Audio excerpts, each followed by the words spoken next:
Hello everyone, my name is Kiran Dolipala and I'm an application developer here at Farm Credit Services of America. And I just invite you all here, and thank you Matt and thank you Brian for the opportunity. I just came across a little humor I was reading last week. It said 3 friends, one was a doctor, a priest, and a developer. They were all frustrated and waiting for their turn to play golf. So they see the next group, they were not moving, so they call the manager, and the manager says, what the heck is happening? And the manager says, oh, we are running a charity show here, and they're the blind people. So they all change their attitudes, and the doctor says, oh, okay, send them to my clinic. I'll help them with their eyes. The priest says, okay, I'm going to pray for them. Developer says, what the heck are they doing in daylight? They can play in the night. So that was a pretty nice humor. Now, going back to Elasticsearch, one of our business analysts, we were cleaning up an existing app, and the requirement was how can we make this app respond faster? Search was very slow. So one of our awesome lead developers, his name is Jason Norris, he took the lead on this one and he championed the effort, and we have an awesome search capability, and I'm going to show you the application right now briefly. So this is the application, and we want to quickly be able to search an customer. So let's say his name would be Dave, and as I type in Dave, you could see the search is pretty fast, and it took only 43 milliseconds. Or Dan, so 73 milliseconds. So it's awesome fast, and today I'm going to present to you guys a little bit inner workings of this search engine.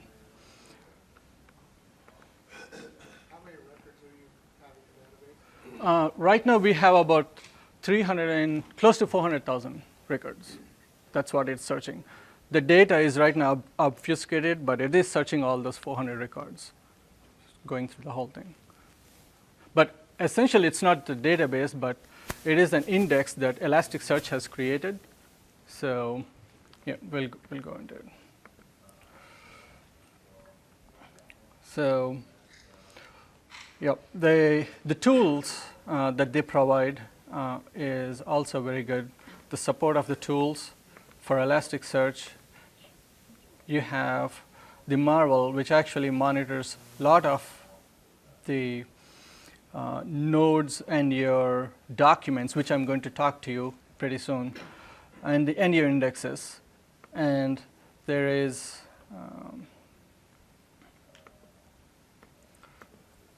I think there was a sense.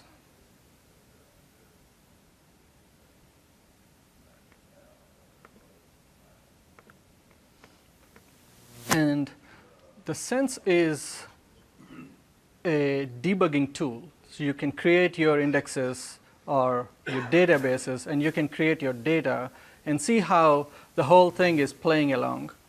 So this is a very important tool, and they provide everything. And along with that, I'm also going to talk about the .NET Nest. It is an open source library that is being actively used and supported in the community. No.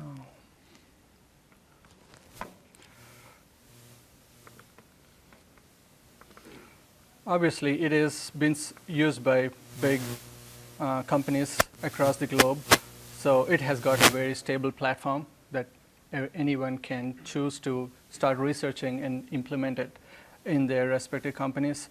What exactly is it? It is a NoSQL. It has got NoSQL, and every data is saved as documents. It just thinks everything is a document, and a document is basically a JSON. It's nothing but JSON, and the JSON attributes are its properties. Like in database, we have columns, and the values is the data itself in each row. Now, an index is something that is created initially. It's like a database, and then documents go sit in the index, and each document is mapped to various shards, and those shards actually then they're used for clustering purposes. So and it is all, I have not done sharding, so I cannot talk a whole lot about it, but my understanding is shards are used for clustering and efficiency. I'll quickly show you how to create an index. And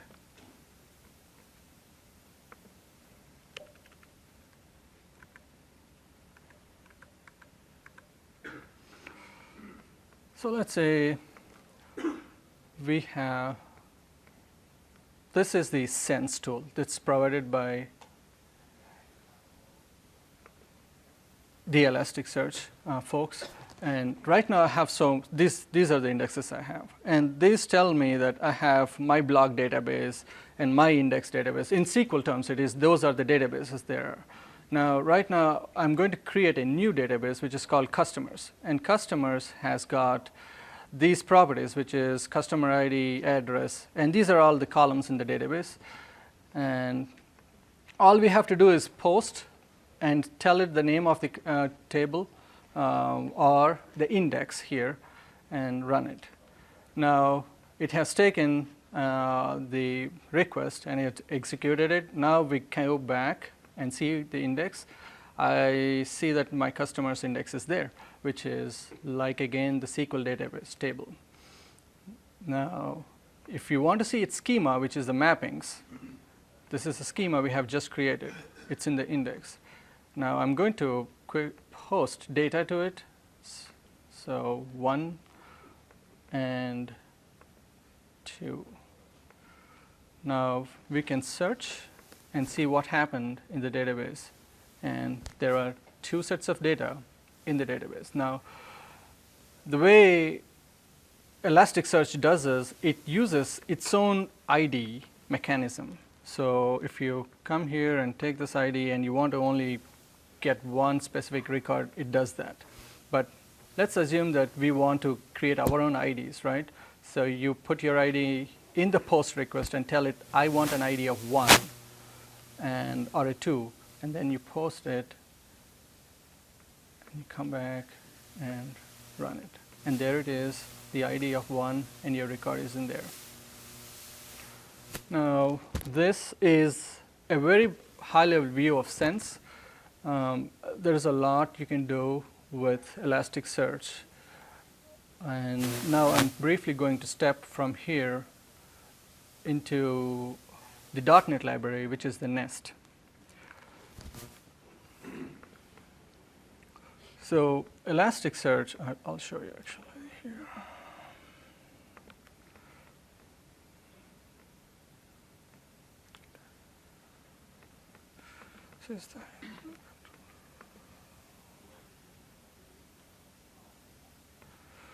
So Elasticsearch, they officially support the Nest library.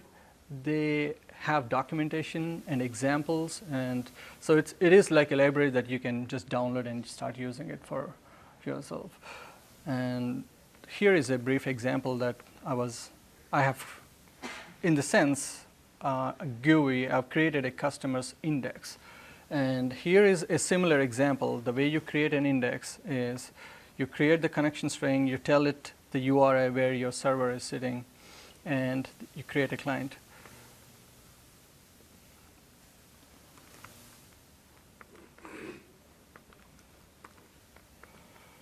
I'm going to create a new index, and its name is customers3.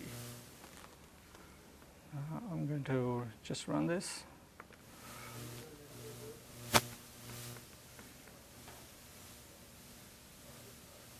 Is it enough? Yep.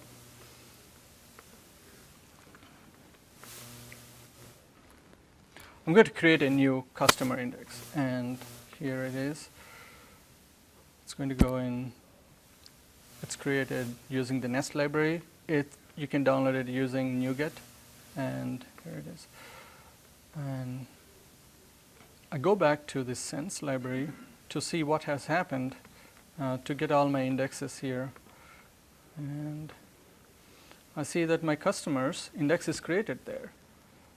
Now, I want to see how to create. Now, I would like to position my data.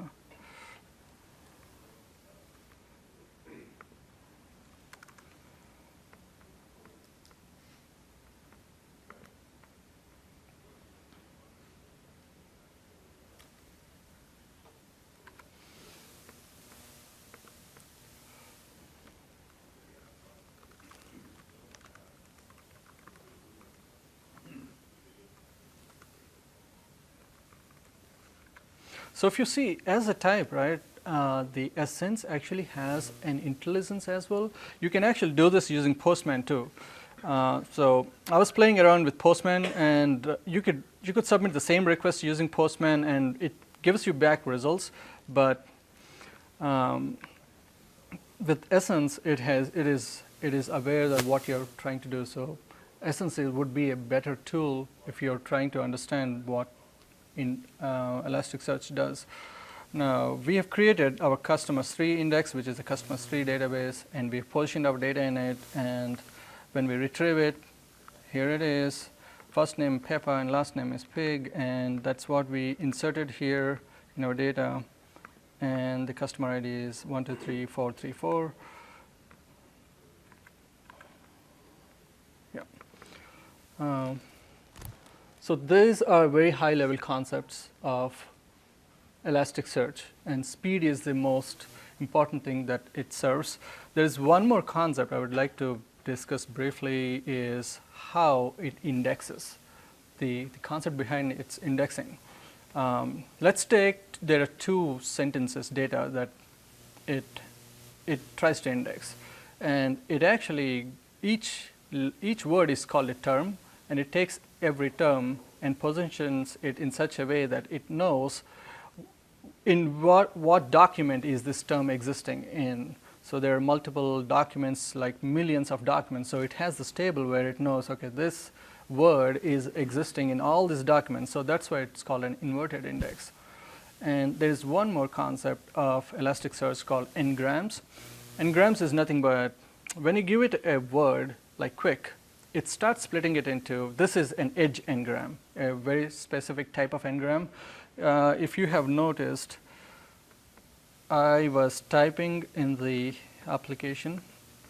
So as a type, like David, so as I start typing in, or D-A-R-L-E-N-E, so let's take the word D-A-R-L-E-N-E and look at here.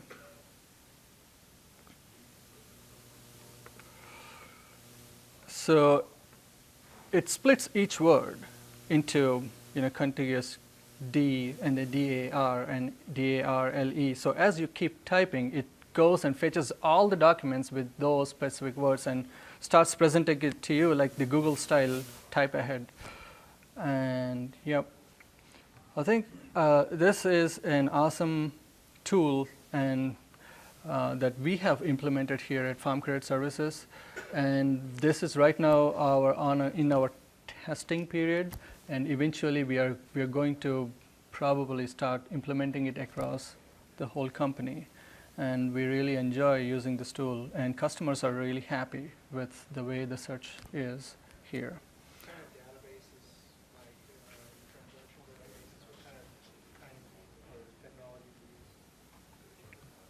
you use? The databases we use is SQL Server, and that's the transactional databases we use. Is that what you were asking for? Yeah. Yeah. Okay. So do you tie your search results then back to the transactional data? No, what we do is every so often, so there is a process that keeps looking for new data, and every time a new record enters, it actually takes the record, and then so we have a trigger that fires, and Elasticsearch runs the index again each time a new customer is presented into the system.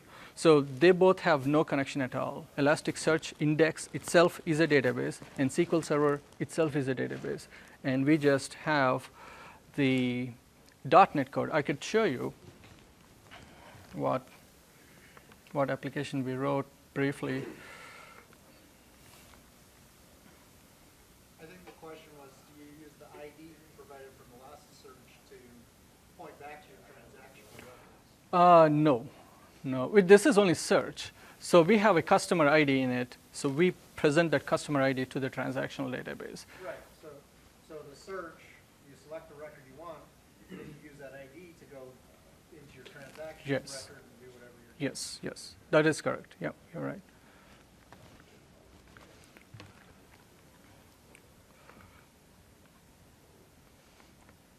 So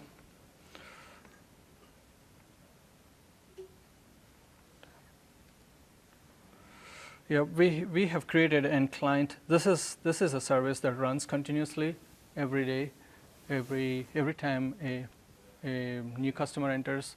I think right now we don't have the trigger. It runs only every 5 minutes, just to identify the new request. But eventually, the goal is to have it trigger when a new customer enters the system.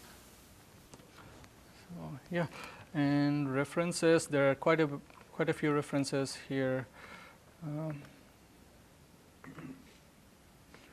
Yep. Yeah. Did you see let's say back when the index was being created while you were doing the search? If a new customer came in at the same time as you were searching, or someone was. That's a very good question. I don't know how to answer that.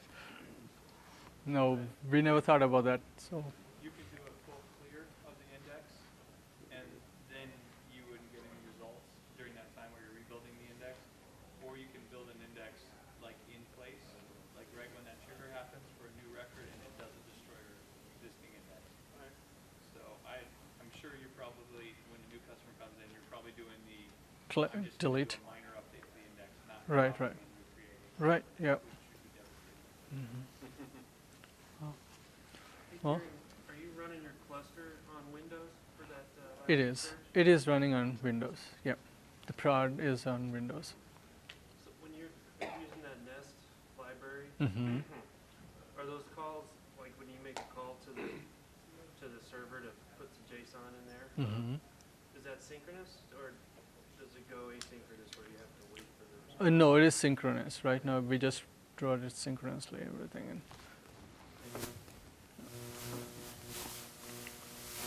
so, yeah. Thank you, everyone. Thanks, Karen. Yeah.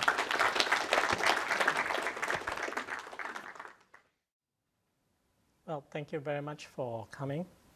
And let me just, since time is short, I created a video.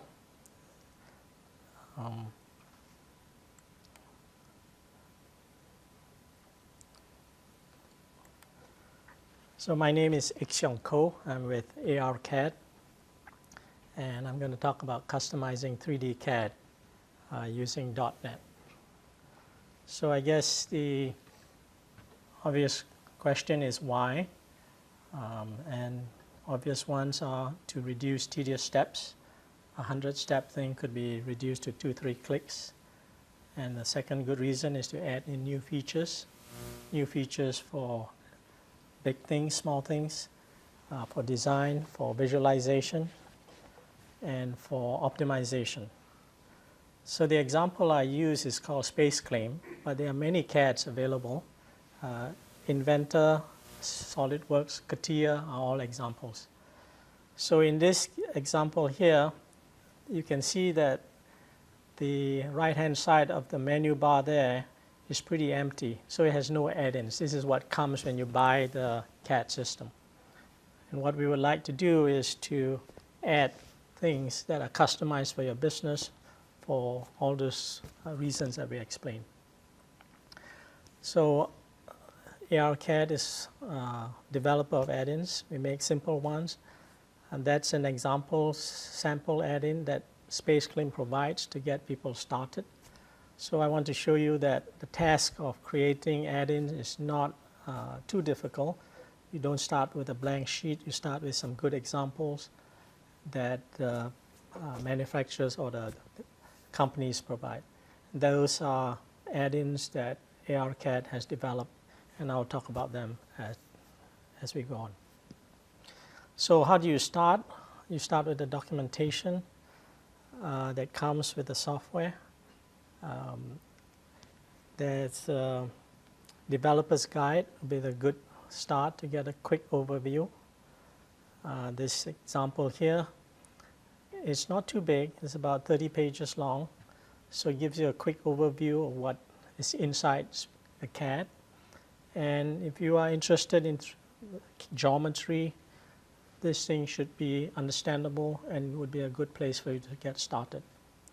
So yeah, it's not as impossible as it may look sometimes.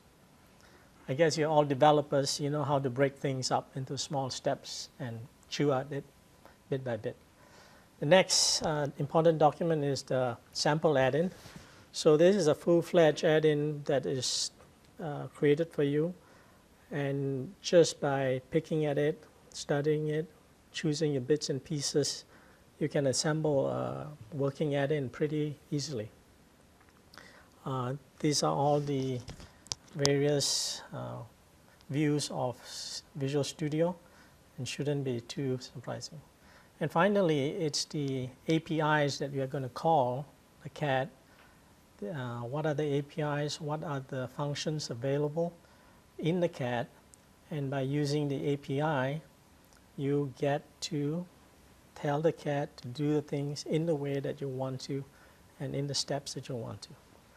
And with that, you really do have full control of the application. So coming back to the sample add-in, this was started using Visual Studio in a debug mode, but for now the breakpoints are off. So that's a very simple add-in just to create a cube and animate it. The next one is just to create a gear, and there's code running to create that. And you can create shapes, you can do notes, for example, and then you can do imports of bodies. So the full feature of the CAD are accessible to you. You can export and in different formats too. So this is all by calling APIs, and you have capabilities to use all the features of the CAD. So now I'm going to show you again to prove that it's actually from Visual Studio. I'm going to put some breakpoints. I turn on my breakpoints, and then when I click on those buttons, I should come to the code. And that's the connection with us as developers and the CAD system that we wish to customize. So on execute is basically the command that is executed every time a button is clicked. So by putting in code behind on execute, you can do the things that we saw earlier. Okay. And then you come back, and so that's the cube. If you click on gear, again, you get to the same place. You start by calling the window, and then you go into a function that creates a gear, and it puts the gear into the main part, which is the drawing window basically. And then you go through the steps, you create the circles, you create the lines, and then you want to create one tooth at a time. So for each tooth, you go through the steps. So this is where the customization and the automation comes in. And as you let it run, it produces the complex shape very fast. So, and on the right-hand side are all the files that are available that comes with the whole sample. And again, it's very complete, and it's up to you to just pick at them and, work with it and decipher what the APIs are doing. All right. So you do the extrusion, you get the thickness, and you get the solid object. Okay. So those are just very simple examples to show that it's not, how would you say, too difficult or too scary to get into it. So this is an add-in that ARCAD has developed, and it's called Spherical Explode. And what we want to do is basically allow people to show how things are assembled step by step. So the user can say, I'm going to move this in this position to that position. I'm doing it a bit rough here, but of course it can be done more precisely. And all this sequence of steps can be sequenced together and then played back. Yeah, I should have clicked the config at the first 2 steps, but I forgot. But no problem, just to show you what it does. I continue to move things, and people in industry like this so that they can show their workers how to assemble things very carefully and correctly. So by playing it back, I can just reverse it and put it all together. And it's a good way to explore the object that you are working with. Another feature is the Spherical Explode. This one automatically blows it up in an animated fashion. And you can control the speed of the animation by dragging the slider, and you can reverse it. So that's a speed control animation. Or you can do it in the position control, where the position of the slider determines the size object. And then finally, the other add-in is SC Motion. And these are the examples of systems that SC Motion can simulate. So CAD is basically geometry. So what you create in CAD is very static. You have shapes that fit together, but they don't necessarily move. So SC Motion puts in the physics, puts in the math to compute the joints and the dynamics to make things move. Okay. So with that, I'm open for questions, and I'll show the examples that we had earlier. If you have questions on this or anything else. Your job, or is it a hobby? I'm sorry, can Do you, you use this in your job, or is it a hobby? what did you say? Use it in your job, or is it a hobby? Do you do this for work, or do you do it for Well, this was sort of half work, half hobby. At various times in the past, I've been successful. Lately, I haven't been too successful, so I still continue it, but I also have contracting work to do too. So, yes, I've been doing this for 20 years or so, and it's been good and bad, so I continue. I enjoy it a lot. As you can see, it's very pretty, and I think one of the best thing about software I learned is that software never dies. What I've created, I think, will outlive me, and what the physics that I put in, motion simulation, is as good as Newton's laws. And it hit me one day many years ago that, Newton's laws will never go away. So if I create a software that uses Newton's laws, well, it could be used forever too. So, yeah. Do you automate an export of the video from these as part of like a multimedia build process?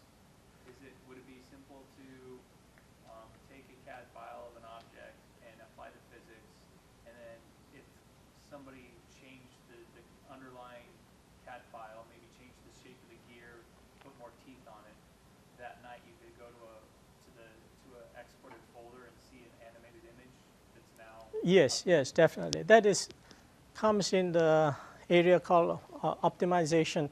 For example, you have a piston. you want to know, if I lengthen the connecting rod, how will it change the performance? So you don't want to do that by hand, so you can automate the software to just run it once with this length, increase the length, run it once in this length, run it once in this length, and then you get a plot of your performance based on that single parameter or several parameters. That's definitely possible. That's right. And yeah, I mean, it's really fun to see things work, and this is one of the things that keeps me doing it all the time. And if with 3D printing coming into play, virtual reality coming into play, augmented reality coming into play, automated cars and all those things, everything is 3D now. So I think, it's an exciting field. For a while, it looked like things like social media was going to,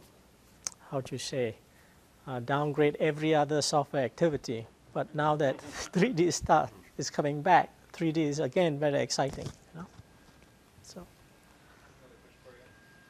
You demonstrated this stuff with Ansys's spaceplane, and I saw on the menu on your site there was FreeCAD. Well, Are there other tools that have the .NET API? Or are those just big ones that well, like I said, this goes back a long time. So I started out doing this, and this was done 100% in Smalltalk. And I think if you don't know Smalltalk, personally, I think it's the best software in the world. It really gives you tremendous productivity, and because of that, I think I was able to develop the physics behind it. Then, of course, it's still not so pretty, and of course, it takes a lot more work. So I decided to put the physics with a CAD system. So that's how I progressed from Smalltalk to C#. And then here I have some partners who does C#, so this is all done in C#. So that's a progression that I have gone through. And we have done add-ins for Inventor CAD, and we have done add-ins for a CAD called Libre. So it really, almost all CADs nowadays allow you to create add-ins and customization. If they don't, they just won't make it. So, and it's not just in terms of geometry, it's in terms of documentation too. If you want to save your drawings in the blueprints for the machine shop, all those things can be done too. I didn't show it too much, but you can just say, I have this 100 transaxle assembly had about 300 parts, and every part needs a drawing, and you just don't want to click 300 times, So all those things can be customized based on your company's needs, Thank you very much. Thank you.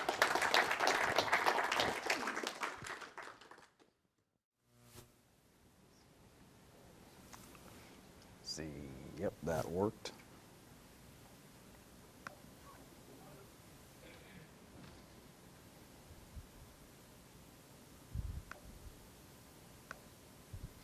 I guess I probably should have made sure that this works.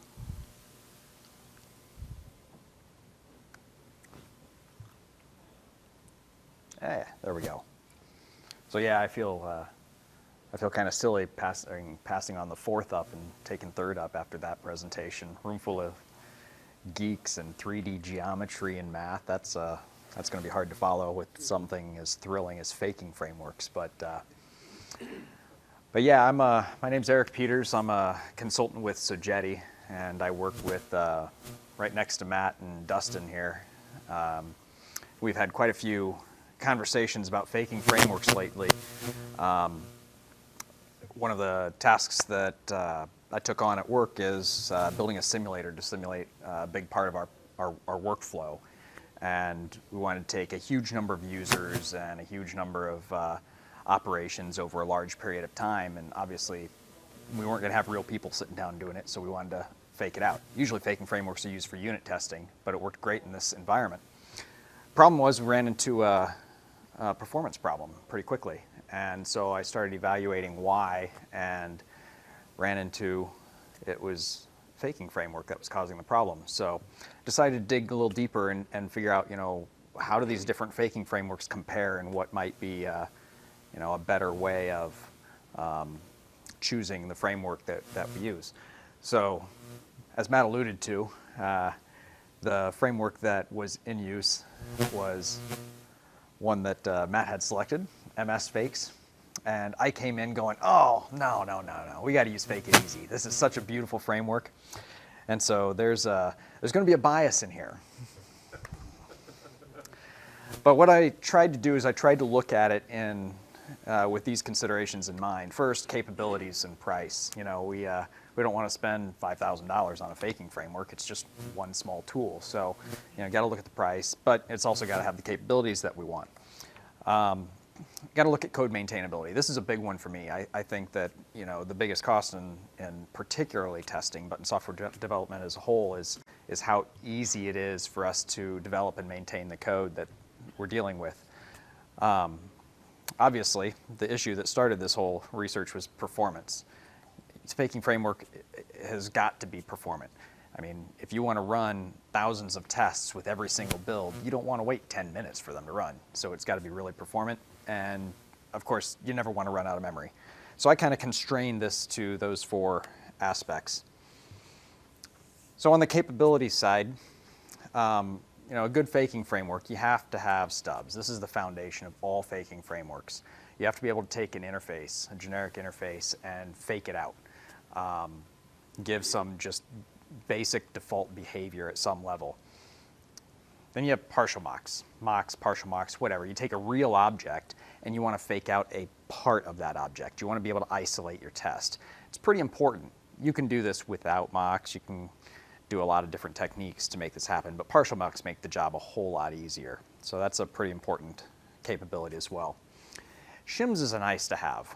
Shims is something that's not supported very widely in the faking framework world. MS Fakes does it. I think Type Mock Isolator does it. I know that JustMock from Telerik does it. But JustMock is $400 a seat. Type Mock Isolator is $800 a seat. MS Fakes, kind of free. It comes with Visual Studio licensing. So, do you have a question back there? Yeah, will you explain what a shim is? Yeah. So a shim is gives you the capability of faking out statics and sealed classes and private. It gives you a way of extending things that aren't normally able to be even accessed. So if you have some internal or private or sealed class, you can create a fake off of that. A great example is datetime.now. Datetime.now, if you're simulating time, which my simulator did, you have to be able to tell it what datetime.now is going to return. And the reason that I say shims are optional is because an alternative to that is you create a really thin wrapper class. You give it an interface and you have an iDateTime interface. You code to that interface. It's one of the solid principles anyway. So if you code to the interface and wrap anything that's giving you a sealed or a static or something of that nature, then you can get around shims in almost all cases. But if you're dealing with a lot of third-party components, shims become kind of important. The last thing is expectations. This is part of my bias. I think that faking frameworks shouldn't be doing expectations at all. They should be giving you data that you can assert upon. But unfortunately, most faking frameworks have this built in. Giving us the capability of asserting our expectations is an important aspect of it. And how well faking frameworks do this, I kind of took into consideration a little bit.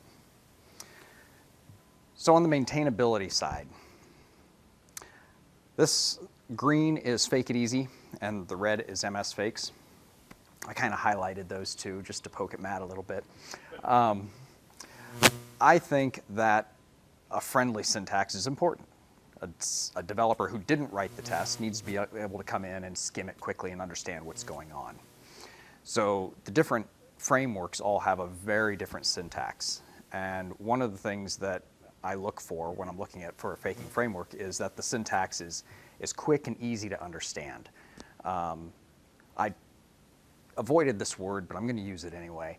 I love the fluent syntax. I love that it reads like English. I know a lot of people don't. There's different perspectives on that. Regardless of whether it's fluent or not, I think it needs to be friendly. It also needs to be concise. There are so many test classes that I've opened up that have been 1,000 lines long, and most of it is setting up your faking framework and doing your assertions on your faking framework and telling your faking framework how to behave. If you have a overly verbose syntax, your classes just become long and unmaintainable. And your expectations need to be obvious. To me, that means fluent again. I want to be able to read it just like the green up there. I hope that's projecting well. Yeah. You know, to me, that reads pretty nicely. You know exactly what's going on. Whereas that red block of stuff is a little bit confusing. It takes a lot more mental processes to get through and understand what the author was trying to convey. So let's get into the performance. I'm going to take a little bit and talk about how I did both the processing time performance and the memory performance. I started out by just running 100,000 iterations of a fake. And what I found out is there's such a huge disparity between the fast and the slow that wasn't really working. So I basically set up scenarios where I ran 5 different frameworks to start. I quickly narrowed that down to 4. And I ran it in a few different scenarios. I created a stub, and I created a partial mock. And on both the stub and the partial mock side, I ran the test with just default behavior and then with a specified behavior. So for each faking framework, I did numerous tests. And I ran that test. I did the setup just once. And then I went and grabbed, the result of whatever that was over and over and over for 1 second. At the end of that second, I counted how many times I was able to call it, and that was the number. So a big number, called it a whole bunch of times during that 1 second, is better here. So the first thing I did is I looked at the method calls. So I set up a sub object, just an interface, let it create its own default implementation, whatever that faking framework does for an interface. And then I told it, okay, create me an object of that interface, but when you call this method, I want you to return 1, 2, 3, 4. Then on the mock object, I gave it a real concrete class. Said just, call the method, and then I said, okay, when you call that method, return 1, 2, 3, 4. And I ran it through. So obviously green is the best, yellow is second best, and red is not so good. And there's a huge disparity here. Telerik, just mocked, $400 a seat, commercial product. I call it default stub, and it gives me 92,000 executions in a second. MS Fakes comes free with Visual Studio, 14 million in 1 second. That's huge. So as you look across that real quick, you'll see that there's a pretty big disparity in all of these counts. Just mock, also pay product. I didn't use. They have a free version, and I grabbed the free version because I wasn't going to pay $400 to do a 10-minute presentation. And they didn't have a partial mock on there. It was only calling the real object. It wouldn't let you fake out the real object in their free version. So I couldn't get data for that.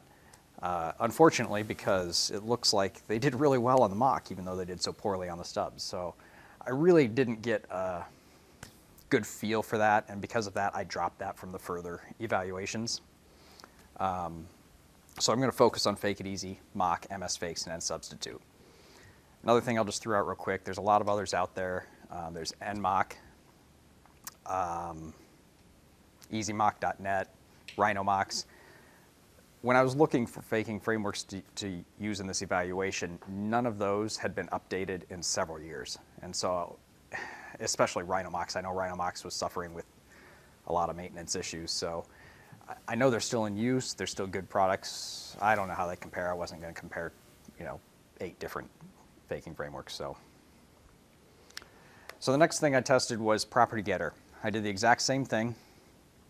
And as you say, I got very similar results. MS Fakes, clear winner in performance when calling the properties. Last thing I did is a method call count.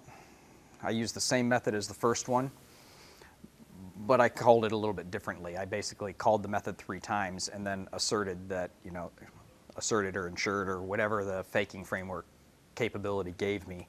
I checked to see that it was actually called 3 times. A lot of times you do this to say, make sure that, my save to database function was called when I did this. And so you'll fake out your database and, make sure that save was called when some function was executed. So testing that gave similar results again. So I started looking into it a little bit, and what I found out was MS Fakes is in a class of its own. And all 3 of those, it just completely dominated performance. And the main reason for that is all of the others were using a dynamic proxy. So on the fly, when you're calling these methods and these stubs or these methods and properties on the stubs and mocks, it's creating a proxy each time around that and checking it. Or maybe in the setup, it's creating the proxy and it's using that each time you call it. MS Fakes did something different. When you are building out your test, you have to go into your project references, right-click, and say Build Assembly, and it builds a fake assembly at that time. And then when you rebuild the project and change it, it updates that assembly, but it pre-compiles your fakes and your stubs and your shims in MS Fakes land. And I think that I didn't dig into it enough to find out precisely why, but I'm pretty sure that that's why there was such a big difference between MS Fakes and the others in this regard. So next thing I started looking at is memory.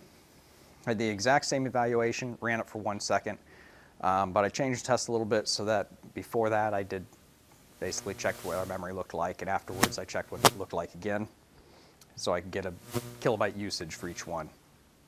Again, method call. Lower memory is better in this one, so we've got 1.5 meg on MS Fakes, and we've got 36 meg on mock. Not huge difference. I realized this after I got this slide deck built, so I didn't really have time to update the slide deck, but if you take these numbers and these numbers are per second. Nobody cares about memory per second. They care about memory per use. And if you take these numbers and you divide them by the actual number of executions that they got per second, these numbers pretty much get the same ranking, but it's much more dramatic. Orders of magnitude difference. MS Fakes per call is virtually nothing, whereas mock per call, it's a little more impacting. So Property Getter, same thing. MS Fakes came out clearly the least memory intensive. And method call count, it's still up there pretty good. So again, it was instrumentation that came out of it.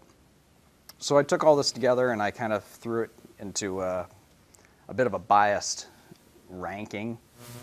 I included, I looked at the source, which I'll show you here in a second, to kind of get a feel for some of the things that I consider maintenance issues.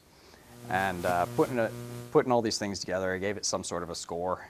Came out with just mock and mock being down there at the bottom. Nah, it's biased.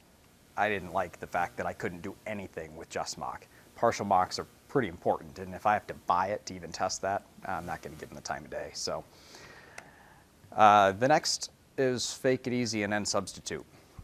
Performance and memory were both fairly poor in those. However, both of these I think were better than just mock and mock because the maintainability of both of them were so much better. I'm thinking about it now. I was going to show this in the code, but I'll probably forget. One of the big things in maintainability for me is that when you're using your fake object, you don't know that it's not the real object. You have the same type, the same interface. It all behaves exactly the same as if it were real code. Fake it easy and then substitute both do that. just mock and mock do not. They wrap it in another class with a different interface, and sometimes interacting with it, you have to do special things in your test code that you wouldn't do in production code. It just seems like you're testing apples when you really want oranges, and it bothers me that you aren't using the real interface. So clearly, Microsoft fakes won on this, and it pains me to say this, because I came in this with a fake it easy bend, and I was really wanting to see fake it easy win, and every single thing I looked at, except for maintainability, fake it easy was just not performing. It was not performing in memory or in CPU usage. And MS fakes, night and day difference, dominated the field, except in maintainability. MS fakes was by far the loser in code maintainability. Sounds like somebody needs to start an open source project, a wrapper around this. The challenge with this is that it's not just the syntax. If it were just the syntax, I wouldn't be so upset with Microsoft for this tool. But it's the way that Visual Studio interacts with it. You can't just sit down and write a test class. You have to go to references. You have to open up the reference. You have to right-click on the references. It creates files that aren't in source control. They aren't even shown in Visual Studio. It's hidden behind the scenes. You might get multiple versions of that file sitting in that folder, and the wrong one loads at runtime. There's so many little intricacies of MS fakes that is painful as a tool to use. The maintainability is poor. We had an example just this week where we have multiple projects that are using fakes of the same type, the same fakes on the same assembly. We have a base class assembly that had fakes in it, and then we had another assembly that used classes in there, so it had a reference to that assembly, but it also had its own fakes of the same assemblies in there. So when it was loading that in, it was getting different versions of the assembly and getting itself confused. And there's no good way to keep everything in sync. So if it were the syntax, I'd totally agree with that.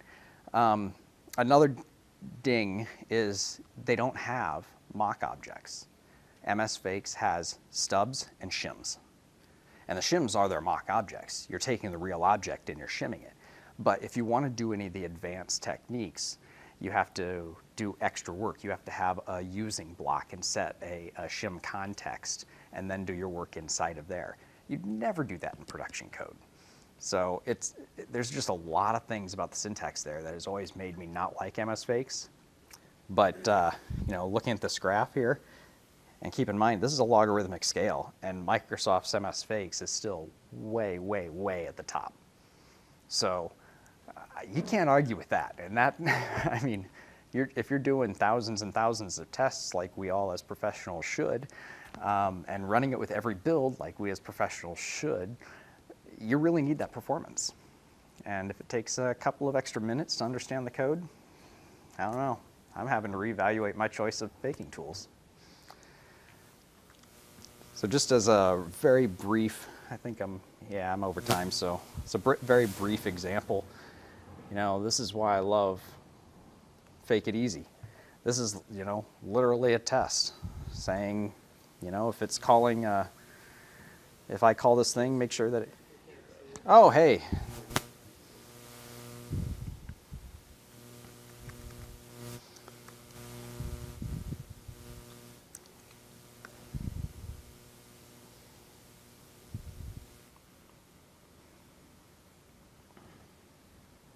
Hello? How about if I duplicate? Is that better? All right. So here, that just reads. I'm sure anybody who knows C# can skim that in 10 seconds and understand that I'm checking to see that must have happened exactly 3 times. There's not much question about it.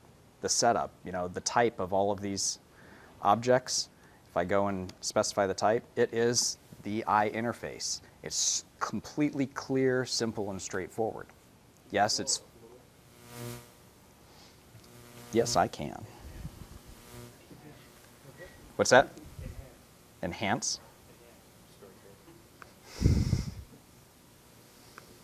How about that?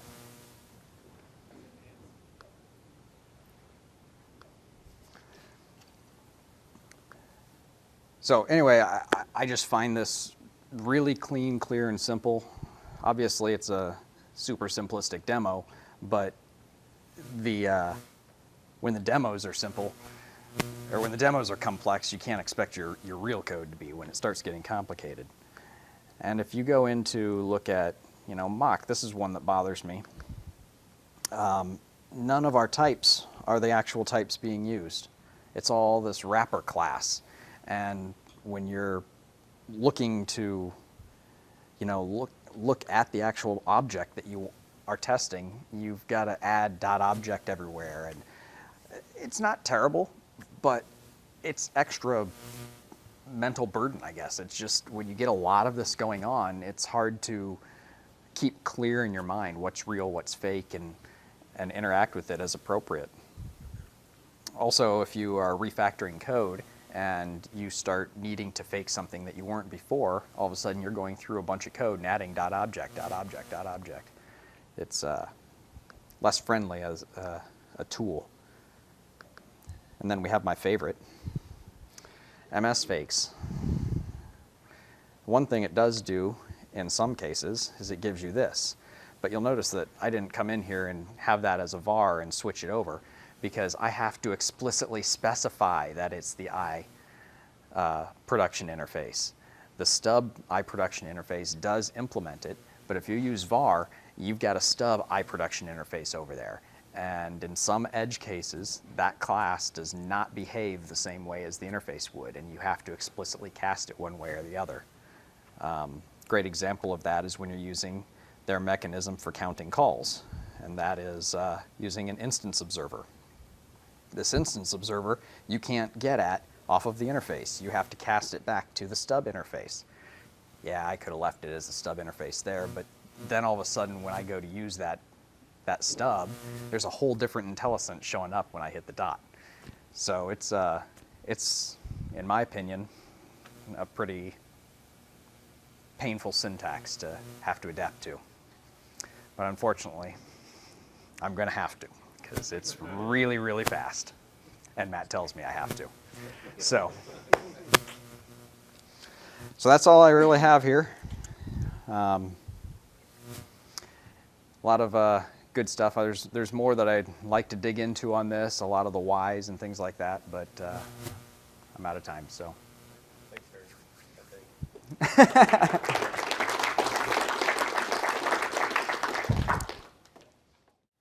Okay. Guess to start, keep it easy, show of hands, how many people have used Visual Studio? All right. Oh, yeah, I can do that. I already presented once.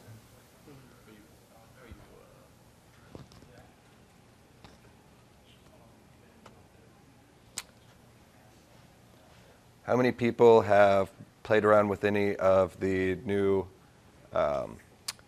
class library package projects or any ASP.NET Core in Visual Studio? A few people have played with that.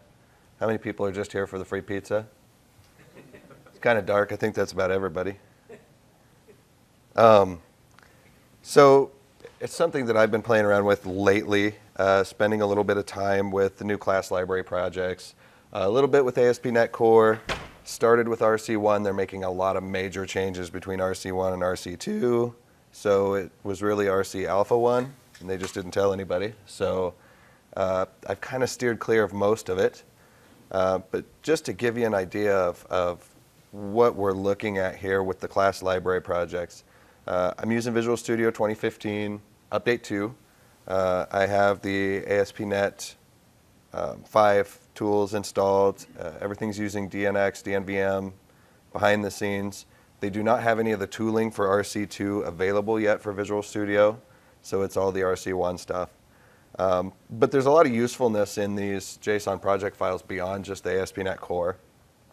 Give you an idea, we'll go ahead and just create an empty class library, and I won't zoom this one because we're not going to do a whole lot here, but with this one, but just to show you what it creates by default someday.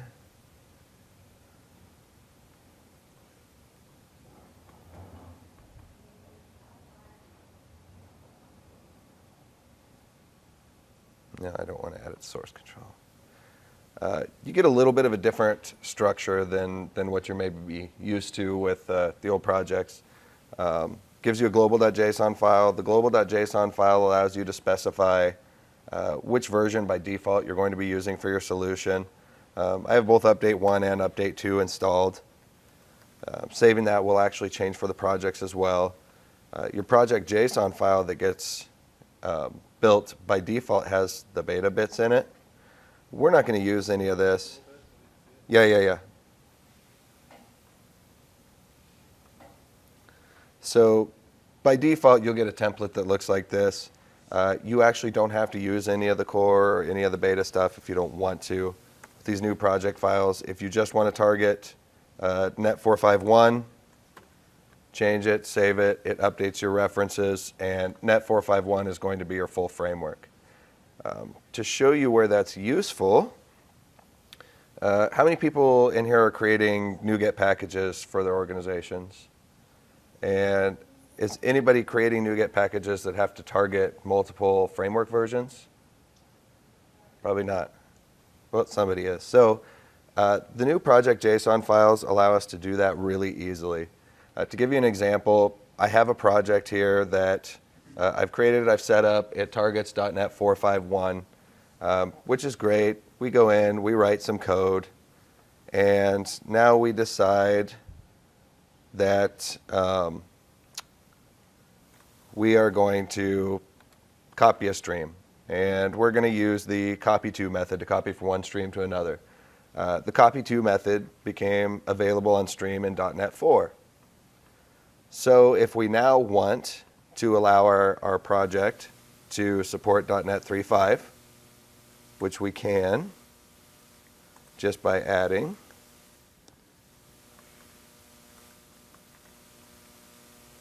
.NET 3.5.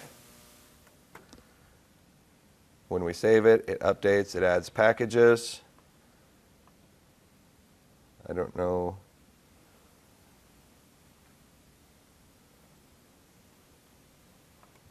Why it didn't update the packages. Sometimes it actually doesn't regenerate your lock files either. So we'll see if that fixes it.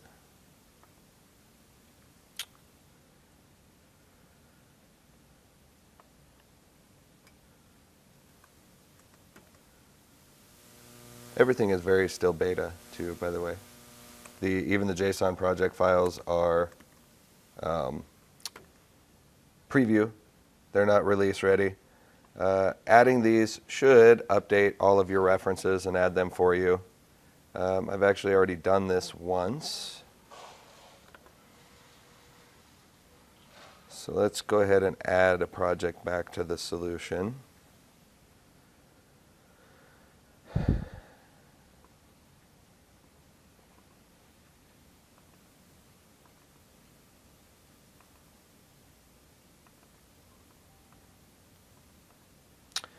The reason I was going to show you this, and I don't know if this is going to work here now, when you add different frameworks in here, you will have code that may not work across different frameworks. Traditionally, if you want to create, this does have 3.5. So traditionally, if you want to create projects that target multiple frameworks for your NuGet packages, you have to create multiple projects for them. With the JSON project files, you're able to just do it all in one file. The difference here is I can say dependencies, and I've created another project.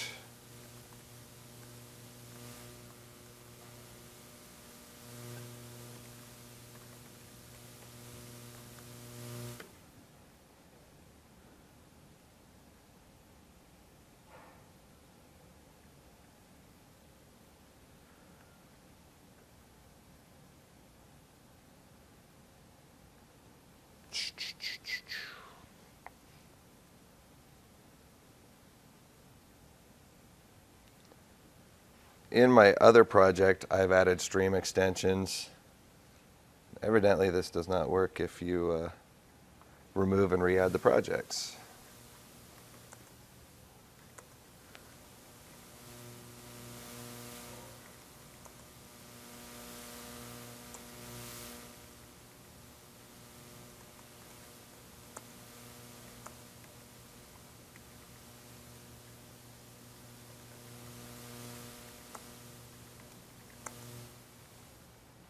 And we'll close and reopen our solution and see if that fixes it.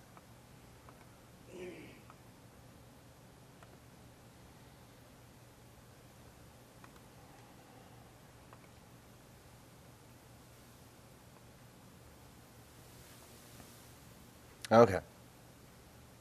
It didn't fix this one.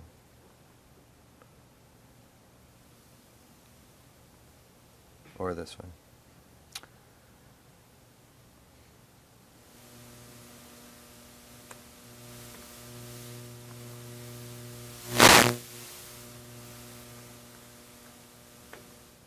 So I might not be able to show you that. But essentially, when you come in and add multiple frameworks, within these project files, you can then add dependencies on a per framework basis. So I've pulled in a Shims project.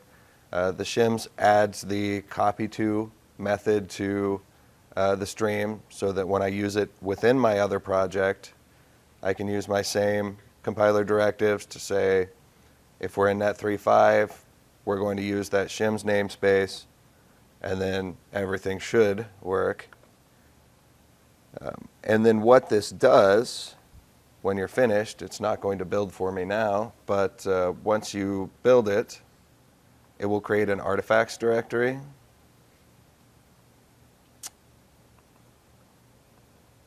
Which I don't have. Let me pull up this other project here, because this one works. You have an option within your project config where you can tell it to whether to produce outputs on build. What this will do for these projects that are library package projects is it will create an artifacts folder which has your binaries in it. I have multiple frameworks set up in this. You can see in this one, I've got DNX 451, DNX Core 50. So every time you build your project, it will build the assemblies. It will create your NuGet package for you, and it will build out the assemblies for each of those frameworks without having to have multiple projects. But it's still very buggy. So that didn't work so well, but that's, I guess, about all I had to demonstrate. Not sure why that didn't work.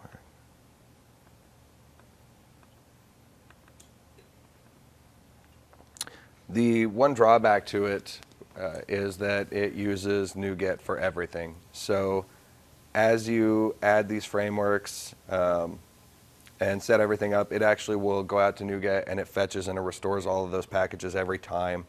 The full framework stuff, it may pull from a local cache. I'm not positive. But all of the core stuff, especially when you use DNX Core, it will pull it all off of NuGet and restore it into your packages. So if you happen to be offline, not using internet connection, and you try and add those packages back, you'll have problems because you won't be able to add them. You won't be able to restore them. Are there any questions? With the JSON files? Yes. Well, I guess my first question is, why aren't they XML? Why aren't they XML? Because JSON is trendy and cool. Yeah. Does TFS merge it right? What's that? Does TFS merge it right? I would hope that TFS merges JSON better than it does XML. What they've kind of done is split out the project files, so a lot of the common options are within the JSON. You still have XML project files for Visual Studio's compilation. Right. But if I wanted to come in and set up compilation options here, and this, for some reason, the editor adds lots of nice extra stuff and destroys your files if you try and autocomplete. But you can add lots of compilation options in here. Oh, I didn't spell it correctly. So if you wanted to, say you wanted to allow unsafe code, true, false, whatever, there's tons of options. There's a whole schema file that you can go out and get for it. That schema file is JSON.schemastor.org, I think, /project. And you can pull the whole schema. It'll show you everything that the project file supports. This will be a living document. As they move between updates, and especially between RC1 and RC2, they're changing this schema, and it's not updated everywhere in the documentation, or especially on the schema store. But essentially, they've moved the common options into the JSON file. So right now, they have a command section that lets you set up PowerShell commands and things that you can run, pre-build, post-build, all kinds of good stuff, and alias them. But that might be going away or moving. I'm not positive. The way that you add the frameworks is changing between RC1 and RC2 a little bit. There's additional options you can add. But they do still have the XML project files as well, and that's what these xproj files are. You know, they'll look pretty familiar. It's just pretty much a regular Visual Studio project file, just with some of the stuff split out of it.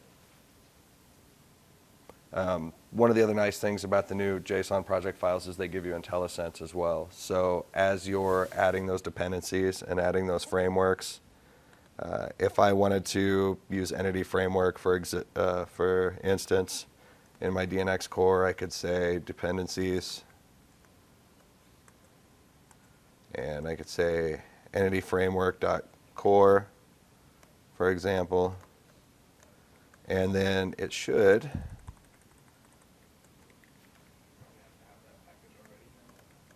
What's that? Probably have to have the packages already for it to auto-populate, or does it go out to NuGet? It goes out to NuGet, and I wonder if my network connection is wonky. Let me try this. So Dustin, these don't replace the CSproj files? No, they supplement them, and they add some additional options in there. There we go. So you even get IntelliSense on versioning, all the versioning that's out there in NuGet. And so if I add this assembly and save this, it'll actually go out and fetch those and add them as references. How's the round tripping? If you do it in Visual Studio, will it update your JSON? Good question. I've never actually tried it, but I believe so. So if I were to go in and manage NuGet packages, it should add them to the JSON in the project as well. These are DNX ones, and they're actually coming from an alternate NuGet feed. So if I added a regular NuGet package, it probably wouldn't. It would tell me it's not available for any of these frameworks. But it should, because there's other ways to install them as well. So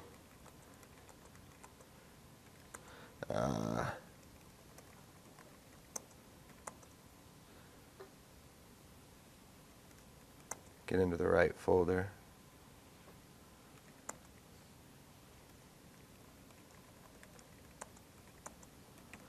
So they have another tool called DNU, for example, and I think it's DNU, let me see, is it dash install? Just install. So if I were to say DNU install newtonsoft.json, it'll actually go out to NuGet and it'll fetch it. It puts it into the project. You can see it added it over here. Go ahead and reload it, and it added it into the project file as well. You'll see there's a couple different places where there's dependencies. You can do per framework dependencies that you specify. You can do framework assemblies for your full .NET versions. And there are global dependencies too that will apply to any framework that you have. If you happen to add a framework that these dependencies don't support, you can move them into the individual frameworks.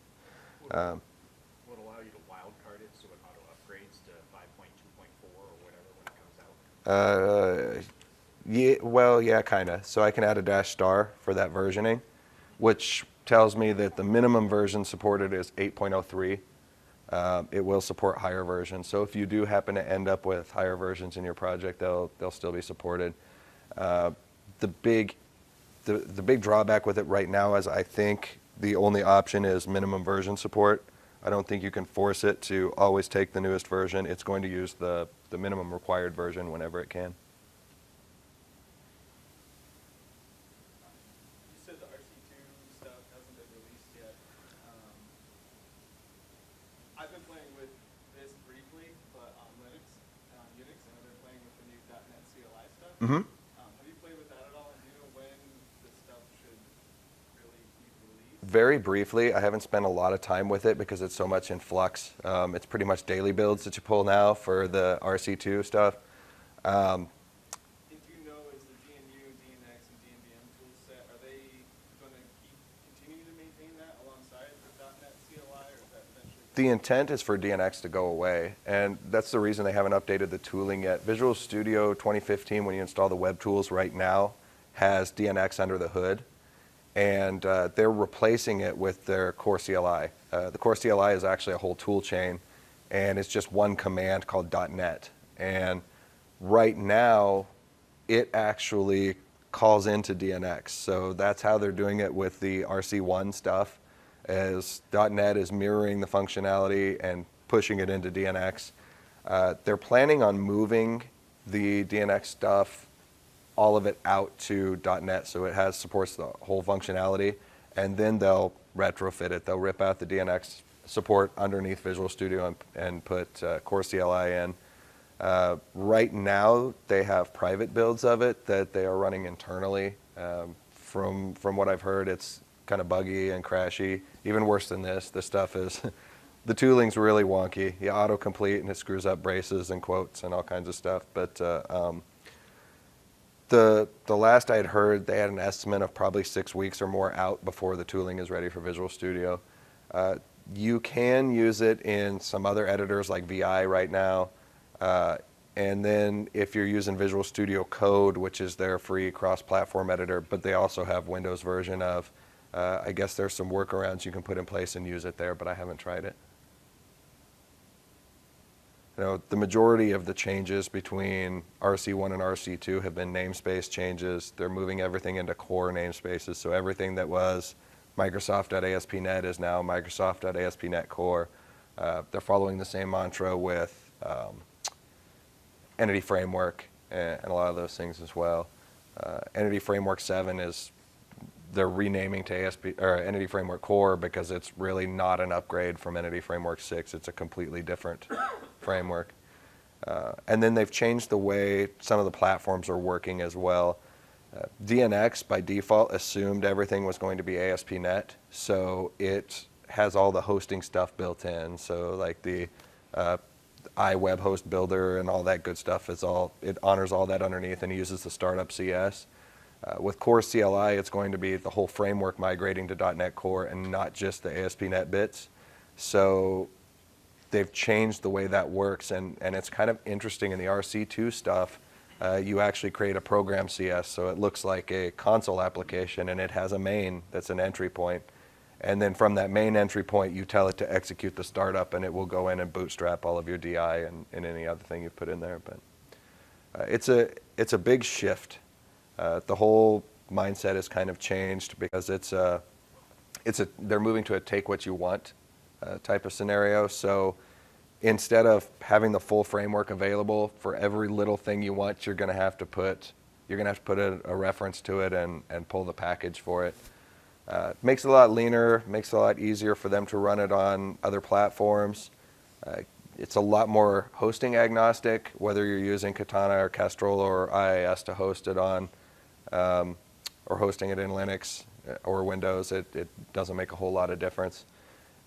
But it's a lot more work to stand it up. So if you want an MVC application, there's a command you have to execute to support static files, and a command you have to execute to support MVC, and a command you have to execute to support web API. So it's a very configuration-heavy approach.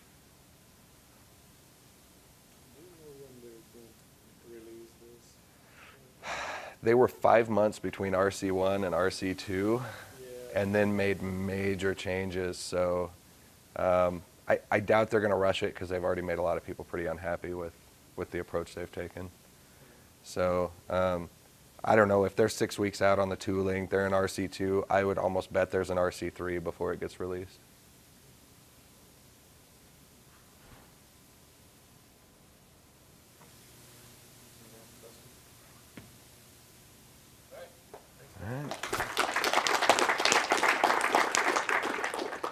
Well, there's folks like you around. I can't keep up.